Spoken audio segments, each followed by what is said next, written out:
ജീവശാസ്ത്ര അധ്യാപകൻ പൂമ്പാറ്റയുടെ ജീവിതത്തിന്റെ വിവിധ ഘട്ടങ്ങൾ പഠിപ്പിക്കാനായി ഒരു കൊക്കൂണുമായി ക്ലാസ്സിലെത്തി. ഏതാനും മണിക്കൂറിനുള്ളിൽ പൂമ്പാറ്റ വിരിഞ്ഞ് പുറത്തു വരുമെന്നും അതിനായി കാത്തിരിക്കണമെന്നും കുട്ടികളോട് പറഞ്ഞു. കൊക്കൂണിൽ നിന്നും പുറത്തു വരാനുള്ള പൂമ്പാറ്റയുടെ പരിശ്രമം കണ്ട് ആരും അതിനെ സഹായിക്കാൻ ഒരുങ്ങരുതെന്ന് പ്രത്യേകം താക്കീത് ചെയ്ത് മാഷ് പുറത്തേക്ക് പോയി. കുട്ടികൾ ആകാംക്ഷയോടെ കാത്തിരുന്നു. കൊക്കൂൺ മെല്ലെ അനങ്ങിത്തുടങ്ങി. പൂമ്പാറ്റ വളരെ കഷ്ടപ്പെട്ട് കൊക്കൂണിൽ നിന്നും പുറത്തേക്ക് വരാനുള്ള ശ്രമം തുടങ്ങി. കുട്ടികളിൽ ഒരുവന് കുഞ്ഞു പൂമ്പാറ്റയോട് അലിവ് തോന്നി. അവൻ കൊക്കൂൺ മെല്ലെ തുറന്നുകൊടുത്തു. പൂമ്പാറ്റ വേഗം പുറത്തേക്കെത്തി. ഒറ്റയ്ക്ക് നടക്കാനൊരുങ്ങിയ പൂമ്പാറ്റ പക്ഷേ ചത്തു വീണു. സങ്കടത്തോടെ നിൽക്കുന്ന കുട്ടികളെയാണ് തിരികെ എത്തിയ മാഷ് കണ്ടത്. കാര്യം മനസ്സിലായ അദ്ദേഹം കുട്ടികളോട് പറഞ്ഞു, നോക്കൂ, കൊക്കൂണിൽ നിന്നും പുറത്തു കടക്കാനുള്ള പരിശ്രമമാണ് പൂമ്പാറ്റയ്ക്ക് ഭാവിയിൽ പറക്കാനായി ചിറകുകൾക്ക് ശക്തി നൽകുന്നത്.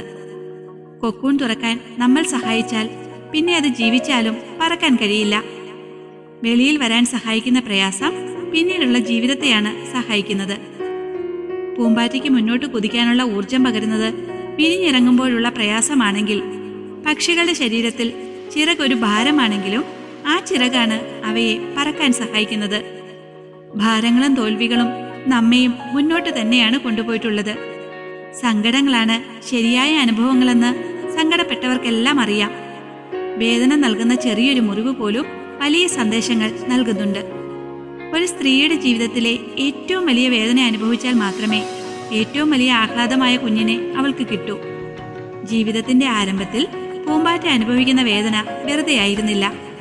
കൃത്യമായ ഒരു പ്ലാനിംഗ് അതിന് പിന്നിലുണ്ട്. അതിന്റെ സൃഷ്ടാവിൻ്റെതാണ് പിഴയ്ക്കാത്ത ആ പ്ലാനിംഗ്. അങ്ങനെ ഒരു പ്ലാനിംഗ് സർവ്വ സൃഷ്ടികൾക്കുമുണ്ട്.